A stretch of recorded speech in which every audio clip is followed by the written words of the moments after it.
नमो नमः। स्वागतम सर्वेषाम्।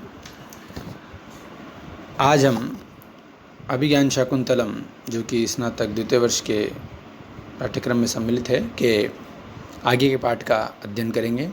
अभी तक हमने जो अध्ययन किया है उसके अनुसार यह है सारांश उसका कि दुष्यंत जो है मृग के पीछे पीछे आश्रम के निकट पहुंच जाता है और उस अपने रथ के वेग का वर्णन करता है, यदालोके सूक्ष्मम इत्यादि। और उसके बाद वह अब बिल्कुल जो है मृग को मारने के लिए बाण अपने धनुष पर चढ़ा लेता है। उससे आगे अब क्या होता है ये हम अध्ययन करेंगे। तो नेपथ्य में से आवाज़ आती है पीछे से कि भो भो राजन आश्रम मृगोयम नहंतव्यो नहंतव्या। हे राजा, यह आश्रम का मृग है, आपको इसको नहीं मारना चाहिए। सूतः आकर्ण्य अवलोक्य च। देख करके सूत जो सारथी होता है वह बोलता है सुन करके, हे आयुष्मान, आपके और एक कृष्णसार जो मृग है, आपके बाण और इस कृष्णसार मृग के बीच में तपस्वी उपस्थित हो गए हैं। राजा तभी हड़बड़ाहट वेग के साथ तेन ही प्रगृह्यंताम वाजिना, तो फिर अपने घोड़ों को रोक लो। सूत वैसा ही करता है, सूता सारथी इति रथम स्थापयति, यह कह करके रथ को स्थापित कर देता है, खड़ा कर देता है। ततः प्रविश्यत्यात्मना तृतीयो वैखानसः, तो फिर तीसरा जो दो अपने साथियों के साथ वैखानस नाम का जो कण्व ऋषि का शिष्य है वह वहाँ पर प्रवेश करता है। क्या नाम है? वैखानसः। वैखानस हस्तमुद्दम्य, जिस तरह से ट्रैफिक पुलिस वाला गाड़ी को रोकता है वही ठीक इशारा, उसी हाथ को उठा करके राजन आश्रम मृगोयम नहंतव्यो नहंतव्य।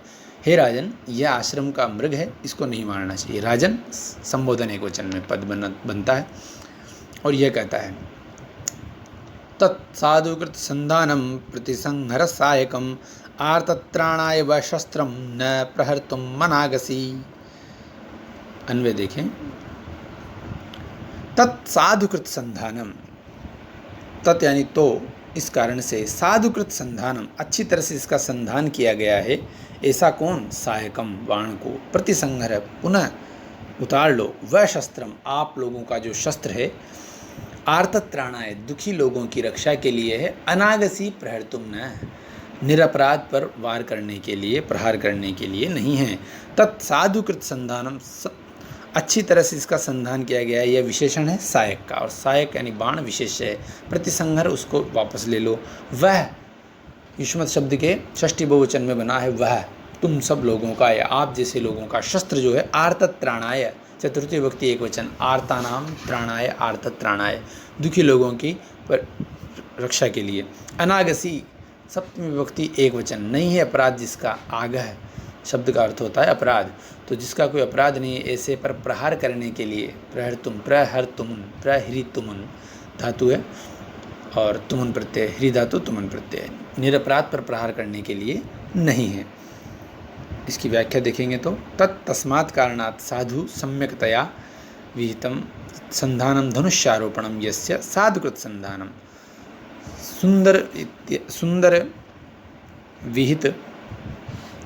सुंदर विहित धनुष्यारोपणम सायकम वाणम शरम वा प्रतिसंहर प्रत्यावर्तय निवर्तय लोटालो, वह युष्मा सदृशानाम पूर्ववंशोद्भवानाम राज्ञाम नृपाणाम वा, आप जैसे राजाओं का, शस्त्रम वाणादिकम, आर्तत्राणाय, दीन जन रक्षणाय, दुख परितप्त जनानाम रक्षणाय, निरागसी, निरपराधे, निरपराधिनी जीवे, प्रहर्तुम, प्रहाराय नास्ति न विद्यते, अर्थात दुखी लोगों पर प्रहार करने के लिए आपका शस्त्र नहीं है। हे राजन, यह तो निरपराध प्राणियों पर प्रहार करने के लिए नहीं है, बल्कि जो दीन दुखी व्यक्ति हैं उनकी रक्षा करने के लिए है। इसलिए हे राजन, आपका ये जो बाण है, चूँकि ये सामने वाला जो विद्यमान मृग है यह वस्तुतः निरपराध है, इसलिए आप अपने इस शस्त्र को उतार लें। आगे राजा कहता है एषः प्रतिसंहृता, यह कह करके उतार लेता है। तभी वैखानस जो है उसको सदृशम एतत् पूर्ववंश प्रतिपस्य भवता है, यह आप पूर्ववंश के जो प्रदीप, पूर्ववंश रूपी वंश के जो प्रदीप रूप हैं दीपक स्वरूप हैं, ऐसे आपके अनुकूल ही है। और साथ ही में उसको आशीर्वाद देता हुआ कहता है जन्म यस्य पुरोर्वंशे युक्त रूपम मिदम तव पुत्रम एवं गुणोपेतम चक्रवर्तीनम आपनुहि। अन्वय देखें, यस्य पुरोवंशे जन्म, जिसका पुरुवंश में जन्म है। पुरो अर्थात पुरु के, षष्ठी विभक्ति एक वचन, वंश में जन्म है, जिसका पुरुवंश में जन्म है। ऐसे तव इदम युक्त रूपम, तुम्हारे इदम यानी यह, युक्त रूपम यानी रूप के अनुकूल ही है। तुम्हारे यह रूप के अनुकूल है, तुम्हारे आपके लिए बिल्कुल उचित है। एवं गुणोपेतम, और इसी प्रकार एवं गुणोपेतम चक्रवर्तीनम पुत्रम आपनुहि। आपनुहि यानी प्राप्त करो, किसको? एवं गुणोपेतम, इसी प्रकार के गुणों से युक्त चक्रवर्तीनम, चक्रवर्ती सार्वभौम चक्रवर्ती जो राजा होगा, ऐसे पुत्र यानी पुत्र को आपनुहि यानी प्राप्त करो। तो पुत्र का विशेषण है एवं गुणोपेतम और चक्रवर्तीनम। उसी के बाद इसको देखो पुनः, यस्य यानी जिसका पुरु के वंश में जन्म है, ऐसे यत तदोर नित्य संबंध है। यत शब्द के बाद तत्शब्द अवश्य आता है, तो यत से आ गया तो फिर यहाँ तव आ रहा है। तो जिसका पुरु के वंश में जन्म है, तव यानी तुम्हारा, इदम यानी युक्त रूपम, यह तुम्हारे रूप के अनुकूल है। यह जो आचरण तुमने किया है, मेरे कहते ही तुमने जो बाण उतार लिया है, यह वस्तुतः तुम्हारे आचरण के अनुकूल है। एवं गुणोपेतम, इसी प्रकार विनम्रता और वीरता इत्यादि गुणों से सुशोभित चक्रवर्ती सम्राट, चक्रवर्ती पुत्र को प्राप्त करो, ऐसा उसको आशीर्वाद वह देता है। आपनुहि यहाँ पर क्रिया है और चक्रवर्ती पुत्र प्राप्ति का आशीर्वाद वेखानस यहाँ पर देता है। तो इस तरह से राजा को श्रेष्ठ आचरण का फल यहाँ पर मिलता है। और साथ में यहाँ पर हम इसमें इसकी व्याख्या पे देखें, यस्य तव पुरोह पुरु नामकस्य राज्ञस्य।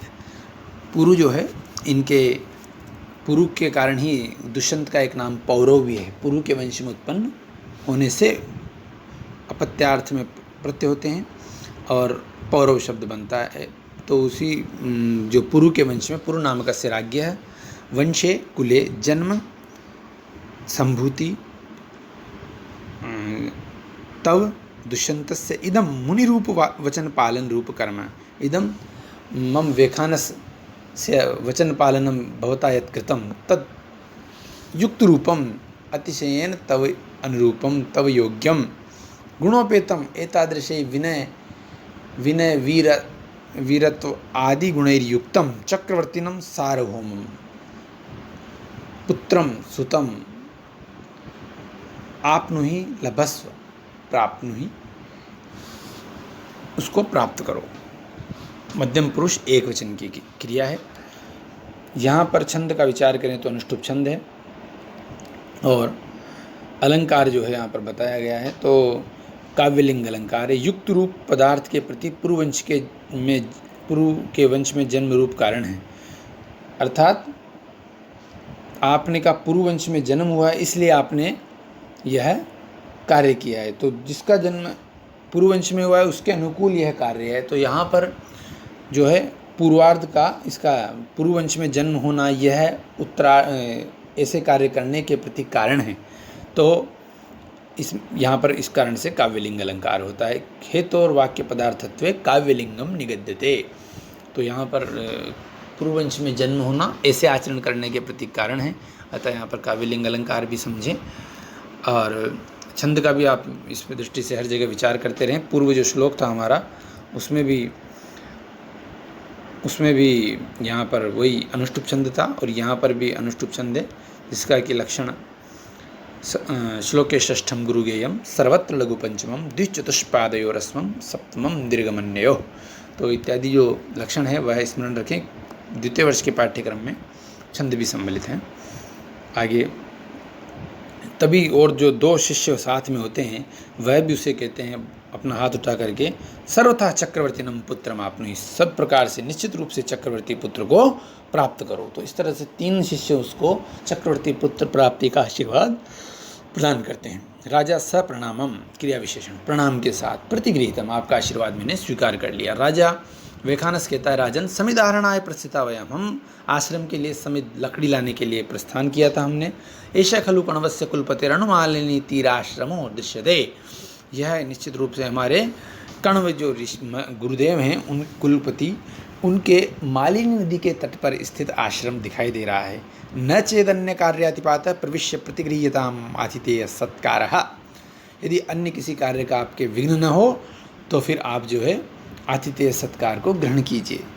यहाँ पर शिष्यों का एक उनके शिष्योचित शिष्टाचार हमें देखने को मिलता है कि एक राजा मिला तो उसको निश्चित रूप से उनको विनम्रता के साथ उसको आमंत्रण देना चाहिए अपने आश्रम में आने के लिए।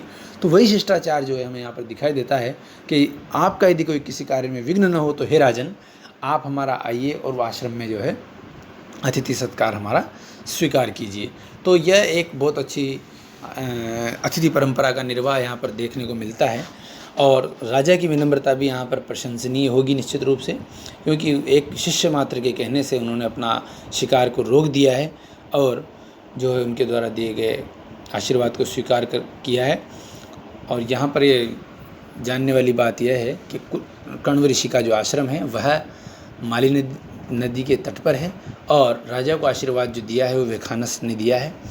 और क्या आशीर्वाद दिया है? चक्रवर्ती पुत्र प्राप्ति का। अक्सर अनेक प्रतियोगी परीक्षाओं में इस तरह के प्रश्न पूछे जाते हैं कि चक्रवर्ती पुत्र प्राप्ति का आशीर्वाद देने वाला सर्वप्रथम कौन था और कण्व ऋषि का आश्रम किस नदी के तट पर है। तो निश्चित रूप से परीक्षा के साथ ही हमें प्रतियोगी परीक्षाओं के हिसाब से भी विषय को और संबंधित पाठ्य पुस्तक को तैयार रखना चाहिए ताकि आगे कभी हमारे जीवन में इस तरह समस्या ना आए। और इसके बाद जो है श्लोक संख्या 12 को देखें। रम्यास्तपोधनानां प्रतिहत विघ्नाः क्रिया समावलोक्य ज्ञास्यसि कियद्भुजो में रक्षति मौर्विकीणांक इति। अन्वय देखें। तपोधनानां प्रतिहत विघ्नाः रम्या क्रिया समवलोक्य, तपोधनानां तपस्वियों की प्रतिहत विघ्नाः विघ्नों से रहित, रम्या क्रिया, तो तपोधनानां प्रतिहत विघ्नाः ये दोनों विशेषण हैं। रम्या विशेषण है क्रियाओं का, तो तपोधनों की विघ्नों से रहित रमणीय सुंदर क्रियाओं को, क्रिया विशेष है। कैसी क्रिया? तपोधनों की विघ्नों से रहित सुंदर क्रियाओं को समवलोक्य अच्छी तरह से देख करके क्या जानोगे तुम? मौर्वी किणांक, मौर्वी किणांक अर्थात प्रत्यंचा के, किण यानी चिन्ह से अलंकृत, चिन्ह से शोभित। मौर्वी कहते हैं धनुष की प्रत्यंचा को, उसको जब बार बार छोड़ते हैं तो क्या होता है, अपने हाथों पर उसके निशान हो जाते हैं। तो मौर्वी किणांक है, प्रत्यंचा के, किण यानी चिन्ह से, अंक यानी अंकित, अलंकृत, मैं यानी मेरा, भुज यानी बाहु, भुजे का विशेषण है मौर्वी किणांक। कियत यानी कितना, रक्षत यानी रक्षा करता है, अर्थात मेरी भुजा जो है, जो धनुष की प्रत्यंचा से युक्त है, वह वस्तुतः मेरी प्रजा की कितनी रक्षा करती है। इति यानी ऐसा, तुम यानी तुम कौन? दुष्यंत, ज्ञास्य से यानी जान सकोगे। हे राजा, यदि तुम आश्रम में प्रवेश करके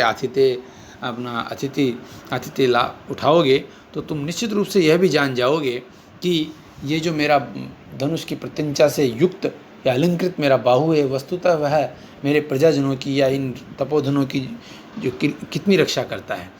तो यहाँ पर ज्ञास्यसी क्रिया है, रक्षति भी क्रिया है, और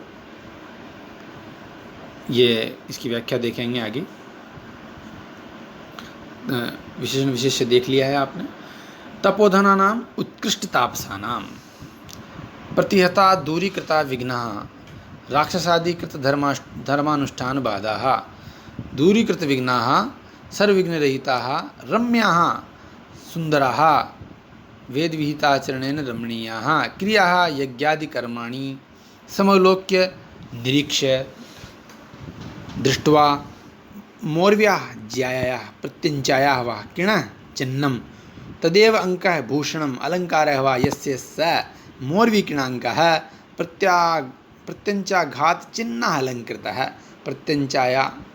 प्रत्यञ्चाघात चिन्ह अलङ्कृतः मे दुष्यन्तस्य राज्ञः भुज बाहु कियत् पर्यन्तं कियत् परिमाणं रक्षति त्रायते वनाश्रम क्रिया संरक्षणं करोति इति ज्ञास्यसे इति ज्ञानम लक्ष्य से ऐसा ज्ञान आप प्राप्त करोगे। जब तक राजा धरातल पर या वास्तविक स्थिति में जाकर के किसी चीज़ का निरीक्षण नहीं करेगा, तब तक वह कैसे जानेगा कि वस्तुतः मेरे राज्य में कौन कितना सुरक्षित है। इसलिए हे राजन, आप जाइए और आश्रम का निरीक्षण कीजिए और देखिए कि वस्तुतः मेरी जो भुजा है वह कितना इस जो है प्रत्यंचा से के जो हाथ से युक्त जो मेरी भुजा है वस्तुतः वो कितनी रक्षा कर रही है। तो यहाँ पर भी छंद का विचार करें तो आर्या छंद है, और यहाँ पर हम इसके साथ यदि अलंकार को देखें तो मोरवी किणांक है। मोरवी यानी प्रत्यंचा का किण यानी जो आघात है और उसका अंक यानी चिन्ह। तो इन दोनों में जो है पुनरुक्त वदाभास अलंकार के एक जैसा शब्द लगता है कि प्रत्यंचा का आघात, तो यहाँ पर जो है आघात ही चिन्ह है। तो इस तरह से यहाँ पुनरुक्त वदाभास अलंकार है, दोनों का एक ही अर्थ लगता है लेकिन वस्तुतः भिन्न अर्थ अलग अलग है। तथा साथ ही जो है यहाँ पर हम देखें तो और भी की, क्रिया, कियत, किणांक, की शब्द बार बार आ रहा है, तो अनुप्रास अलंकार भी स्पष्ट है और छंद जो है आर्या है। तो इस तरह से आज हमने श्लोक संख्या 12 तक का पाठ पूरा किया है। यहाँ पर राजा की शिष्यों से मुलाकात हो जाती है और शिष्य उसको आशीर्वाद दे देते हैं और आश्रम के लिए उसको आमंत्रित भी कर देते हैं। इसके बाद जो है शेष पाठ का अध्ययन अगले पाठ में करेंगे। बहुत बहुत धन्यवाद। आप निरंतर इसका अध्ययन करें और व्याख्या तैयार करें। जय तो भारतम, जय तो संस्कृतम।